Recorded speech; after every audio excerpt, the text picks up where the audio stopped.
विद्यार्थियों, आज हम पढ़ेंगे पोइम फायर एंड आइस और इसके कवि हैं रॉबर्ट फ्रॉस्ट। जैसा कि कविता की जो टाइटल है फायर एंड आइस, ये बताता है कि दो चीजों के बारे में बात कर रहा है, फायर आग और आइस बर्फ के बारे में। इस कविता में कवि ने संसार के नष्ट होने के दो कारण बताए। वो कहते हैं या तो संसार फायर से समाप्त होगा या आइस से। मीन्स फायर मतलब आग और आइस का मतलब बर्फ। तो कवि का कहना है या तो संसार आग से खत्म हो जाएगा या बर्फ से खत्म हो जाएगा। और एक वैज्ञानिक मान्यता भी है इसमें। ये वैज्ञानिक ऐसा मानते हैं कि संसार का जो विनाश है वो आग के कारण होगा या बर्फ के कारण होगा। वो कहते हैं कि भाई हो सकता है कि ग्लोबल वार्मिंग के कारण और किसी चीज के कारण पृथ्वी ज्यादा गर्म हो जाए, लावे फटने शुरू हो जाए और धीरे धीरे मानव सभ्यता खत्म हो जाए। और कुछ वैज्ञानिक ऐसे मानना है कि दोबारा से आइस एज आ सकती है, बर्फ का युग दोबारा से आ सकता है और ठंड के कारण मानव सभ्यता और सभ्यताएं खत्म हो जाएंगी। ये तो वैज्ञानिक मान्यता है फायर एंड आइस। ठीक है, कवि ने भी इस बात को बताया है। लेकिन इस कविता में कवि ने फायर और आइस को सिंबल के रूप में प्रयोग किया है, प्रतीकों के रूप में प्रयोग किया है। क्योंकि ये कविता पढ़ने से पहले हम इसके सिंबल को जान लेते हैं, आसानी रहेगी मन में। फायर, फायर का यहां पे अर्थ होगा greed, fury, lust, cruelty, anger. Fire किस चीज का प्रतीक है? ग्रीड का, लालच का, फ्यूरी का, गुस्से का, लस्ट का, वासना का, क्रूअल्टी, निर्दयता का और एंगर, क्रोध का। फायर सिंबल है लालच का, गुस्से का, वासना का, निर्दयता का और क्रोध का। इसी तरह जो आइस है, आइस किस चीज का सिंबल है? आइस किस चीज का प्रतीक है? हेट्रेड का, घृणा का, इंडिफरेंस, उदासीनता का, कोल्डनेस, कोल्डनेस का प्रतीक। तो सीधी बात समझ में आई। फायर एंड आइस कविता पढ़ने से पहले हमें ये बातें समझ में आनी चाहिए कि फायर का प्रयोग किस लिए किया गया है और आइस का प्रयोग किस लिए किया गया है। फायर का मतलब लालच, क्रोध, वासना, निर्दयता और गुस्सा। आइस किसके लिए प्रयोग किया है? आइस का मतलब यहाँ पे घृणा, नफरत, इंडिफरेंस, उदासीनता, कोल्डनेस। ठीक है, अब हम ये कविता पढ़ेंगे, उसमें आपको कुछ एक वर्ड मिलेंगे जो आपके लिए शायद नहीं हो। एक था पेरिस। पेरिस का मतलब टू एंड और डाई, समाप्त होना, खत्म होना। Desire, strong wish. Desire means strong wish.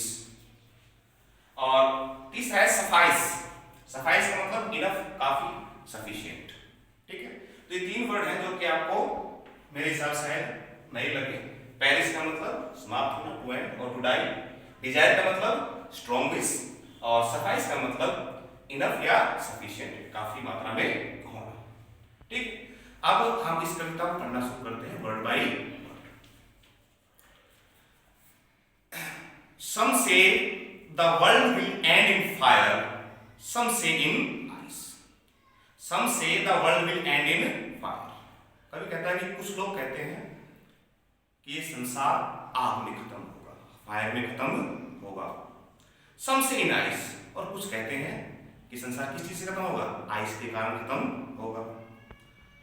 From what I have tested of desire, for what I have tested of desire, I hold with those who favour fire.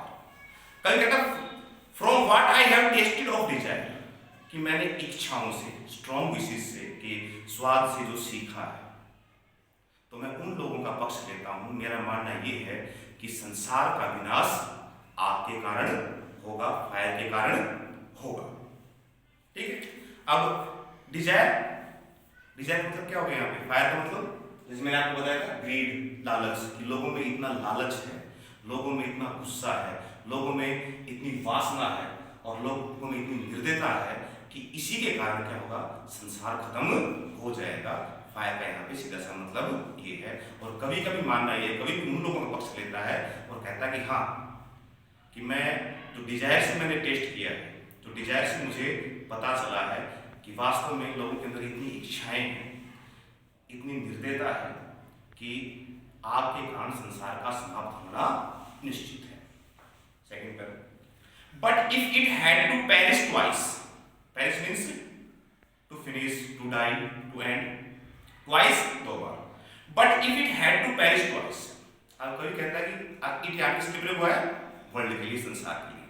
कहता है कि अगर संसार को दो बार खत्म होना है, दो बार समाप्त होना है, I think I know enough of it, तो मुझे लगता है कि संसार में इतनी घृणा है, लोगों के बीच में इतनी नफरत है, इतनी उदासीनता है, इतनी कोल्डनेस है, to say that for destruction ice is also great and would suffice. Destruction विनाश, सफाइस पर्याप्त। तो कहता है मैं कह सकता हूं कि संसार को समाप्त करने के, संसार का विनाश करने के लिए आइस भी उतनी ही बड़ी भूमिका निभा सकती है जितनी कि फायर, मतलब आइस भी उतनी ही पर्याप्त है संसार को समाप्त करने के लिए। तो ये आपकी कविता थी फायर एंड आइस, जिसमें फायर का सिंबल, फायर मतलब गुस्सा, लोगों के अंदर गुस्सा इतना है, लोगों के अंदर एक दूसरे के प्रति घृणा है, आइस मीन्स, ठीक। तो लोग इसी कारण क्या हो जाएंगे? समाप्त हो जाएंगे। तो कवि का इस कविता में सीधा से यही कहना है। अब इसमें जो क्वेश्चन बनते हैं, मुख्य मुख्य क्वेश्चन क्या बनते हैं कि लोगों का क्या मानना है कि संसार किस तरह से नष्ट होगा। दूसरा, कवि का क्या मानना है संसार किस तरीके से नष्ट होगा या किस चीज के कारण नष्ट होगा। तीसरा सवाल इसमें जो बनता है, तीसरा जो क्वेश्चन इसमें बनता है वो ये है कि फायर और आइस किस चीज के सिंबल है और कविता की राइमिंग स्कीम क्या है। अब हम इसके राइमिंग स्कीम के बारे में जानते हैं थोड़ा सा। देखिए, राइमिंग स्कीम्स कविता के ए बी सी बी, ठीक है, इसके बारे में थोड़ी देर आपको बताता हूं। दूसरा आपसे क्वेश्चन क्या पूछते हैं? राइमिंग वर्ड्स, राइमिंग वर्ड्स कौन से हैं। तो जब भी हमें राइमिंग स्कीम या राइमिंग वर्ड्स के बारे में जानना हो तो ध्यान रखिएगा, जो भी कविता के अंदर जो लाइन होती है, हर लाइन की जो लास्ट का जो शब्द है, उस शब्द के हिसाब से हमें राइमिंग स्कीम भी ढूंढनी होती है और उसी शब्द के हिसाब से हमें क्या करना होता है? राइमिंग वर्ड भी ढूंढना होता है। तो इस कविता का जो पहली लाइन का जो लास्ट अक्षर क्या है? फायर। दूसरा आइस, तीसरा डिजायर, चौथा फायर। पहले पैरे के अंदर ये चार शब्द नहीं मिलते हैं। तो राइमिंग वर्ड कौन से हो गए? देखो, फायर, फायर से मिलता जुलता कौन सा है? डिजायर। तो जो बोलने में लगभग एक जैसे, फायर का क्या हो गया? डिजायर, और तीसरा क्या हो गया? फायर। राइमिंग स्कीम कैसे ढूंढते हैं? राइमिंग स्कीम के बारे में देखो, जो भी लाइन हो कविता की जो आपको दी गई है, पहली लाइन को लास्ट अक्षर का क्या नाम दीजिएगा? ए। पहले वाला हमेशा क्या नाम देंगे? ए। दूसरा फिर देखिए, पहला क्या? फायर, दूसरा क्या है? आइस। अब फायर और आइस राइम करते हैं क्या एक दूसरे के साथ? नहीं करते। तो ए के बाद दूसरा अक्षर क्या आता है? बी, ठीक है। तीसरा डिजायर, क्या ऐसा साउंड है किसी कहीं पे आया है? देखते हैं, फायर और डिजायर, फायर डिजायर, मिलते जुलते साउंड। तो इसका क्या हो गया? फायर ने क्या दिया था? ए नाम दिया था, इसको क्या देंगे? ए। अगला फायर। तो पहले की राइम स्कीम क्या हो गई? पहले स्टेज जाकी ए बी ए। क्लियर? और थोड़ा सा आपको मैं क्लियर कर देता हूं राइमिंग स्कीम के बारे में।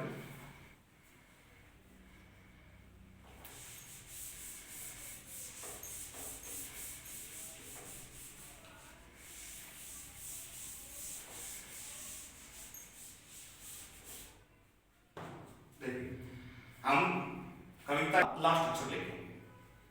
पहला है फायर, दूसरा इसका आइस, तीसरा है डिजायर,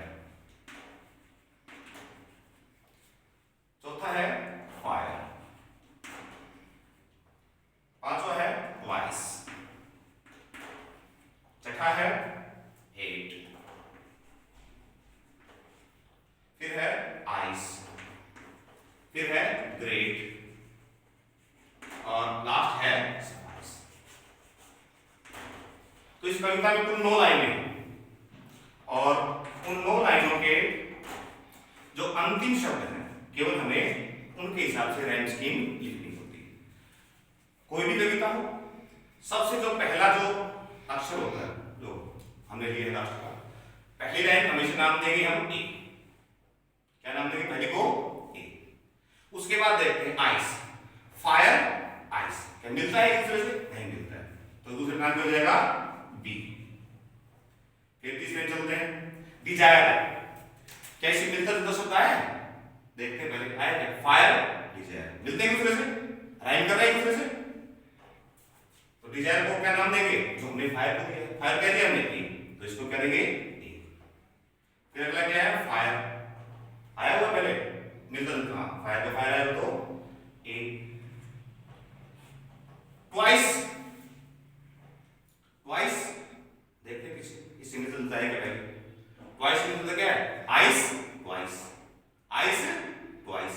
राइम कर रहे हैं, तो आइस का क्या नाम दिया हमने? बी। यहां पे क्या हो जाएगा? बी। हेट, हेट पीछे लाइन देखो, हेट कहीं से मिलता है? किसी से नहीं मिलता है, तो अगला वर्ड क्या होगा? अगला लेटर क्या होगा? सी, सी नाम दे देंगे। फिर है आइस, आइस लाया हुआ पहले, क्या नाम था? बी, बी दे दिया हमने इसको नाम। फिर है ग्रेट, पहले देखो ग्रेट से पहले क्या है जो सिंपल था? ग्रेट हेट, हेट और ग्रेट राइम करते हैं, तो हेट को क्या दिया हमने? सिंबल सी, तो ग्रेट को क्या देंगे? सी। फिर है suffice, suffice ice, ice suffice, तो जो हमने आइस को दिया उसको क्या देंगे? सफाइस को देंगे B.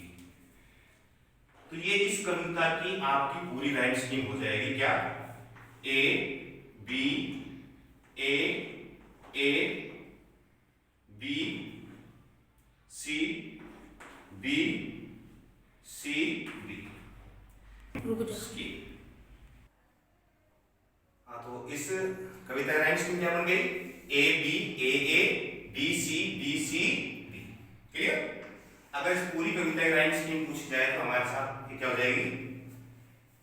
A B A B C B.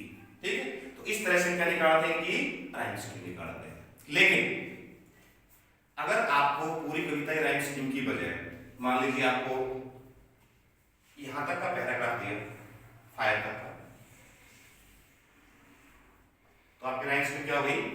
A B ए हो गई। ठीक, मान लीजिए इस पैराग्राफ की बजाय, इस स्टेंजा की बजाय आपके एग्जाम में आता है दूसरा स्टेंजा, ये यहां से ट्वाइस से लेके, ठीक, तो ट्वाइस से लेके जब आएगा स्टेंजा आपका यहां से ट्वाइस, तो फिर हमें क्या करना पड़ेगा?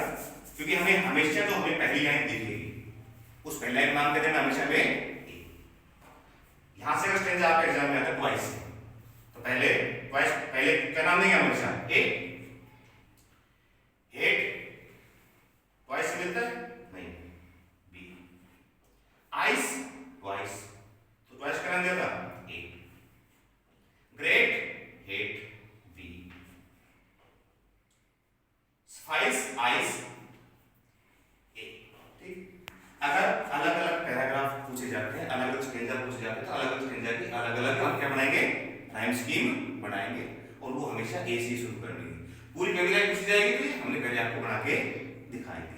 ठीक, तो ये आपकी कविता थी रॉबर्ट फ्रॉस्ट की फायर एंड आइस। मुझे आशा है तुम्हें समझ में आई होगी।